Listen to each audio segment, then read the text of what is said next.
Yo, what's up? This is JDFX. Welcome sa ating another video, and this time, marami nagre-request, gawan ko na ng video tutorial yung ginawa kong Setsuna Silaw, yung intro niya. So, but this time, hindi naman ako naka-boss synthesizer. So, ginawa ko na lang ng paraan and my version, okay? JDFX version Setsuna Silaw intro.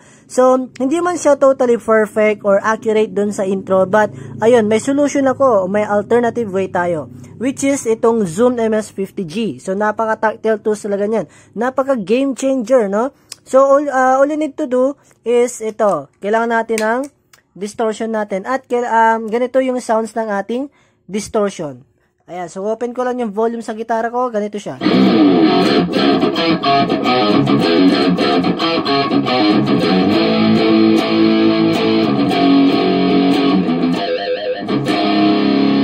Ayun. So, ang tuning ko pala dito ay C sharp. And ito, paparinig ko muna kasi kasama to dun sa intro natin, yung effects natin. So, ang ginamit ko nga pala dito ay Ottawa. Tapos ganito yung settings niya. Max yung depth control, depth and control, tapos speed niya nasa 3 o'clock. So, ganito yung sounds ng ating Ottawa dito sa ating Flama mode.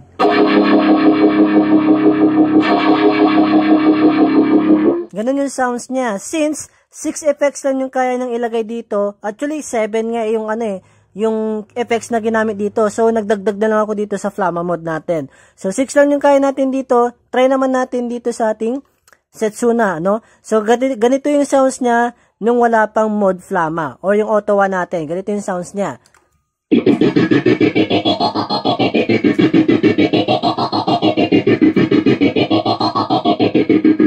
So, ganun yung sounds niya. Actually, kahit yung palang okay na eh. Pero may hinahanap talaga akong parang octave, no?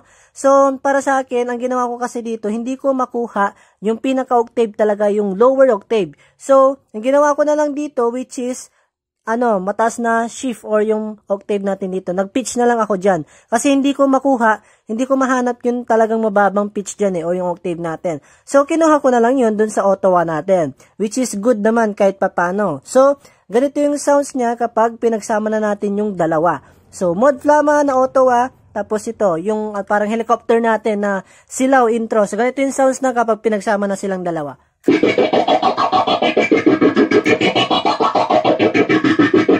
So, try natin nang nakapatay itong mode Flama natin para marinig yung differences between with and without, no? So, ganito siya.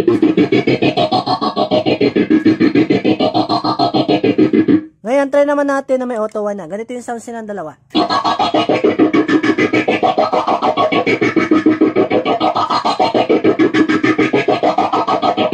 Ayun, so ano yung settings natin dito? So, basically, mag-focus tayo dito sa ating Zoom MS50G kasi nandito lahat nanggagaling yung tunog na yun. So, napaka-game changer talaga nitong natin, Zoom MS50G natin. So, papatayin ko lang volume. So, off natin din to. So, kailangan naka-line selector kayo dito para lahat ay gagana. So, what do I mean with this?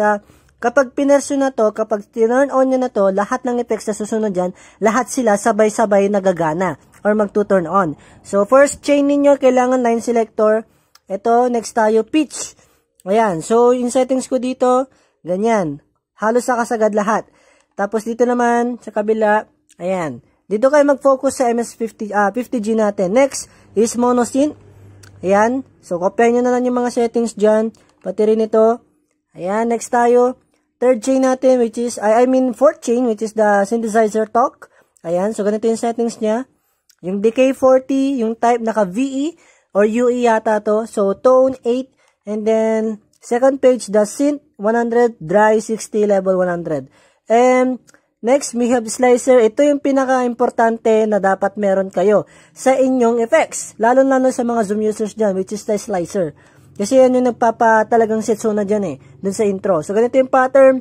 1, speed 30, balance 100. And yung page 2, ganyan. And I think may last chain pa yata dito, which is the pacer. Ayan, napaka-importante din tong pacer na to. So, ganito yung settings niya. Pero, paano naman sa mga Zoom G5N, Zoom G3XN? So, ang tips ko lang sa inyo, since maraming siyang effects na kayang ilagay, yung mga stamp natin, for example, sa G3XN 7, sa G5N 9, ang gawin nyo na lang is mag-add kayo ng isa, tapos ilagay nyo yung Ottawa. Gayahin nyo lang, try nyo pakinggan doon sa Ottawa ko, na nakasagad yung control, yung depth ko, tapos yung speed. Pero hindi ko sinasabing gayahin yung setting sa Ottawa kasi magkaiba yan. Magkaiba sila ng characterization. So, tingahin nyo na lang kung ano yung pasok sa pandinig ninyo. At ito na ang ating Setsuna Silaw. Ayan, so ito yung Setsuna Silaw natin. So, hopefully, natutunan nyo naman yung video natin sa araw na to, o sa video na to. So, hopefully, enjoy your Setsuna intro. Ayan, so mag-enjoy lang kayo dyan, tugtog lang. And this is GDFX and keep rock on, let's go!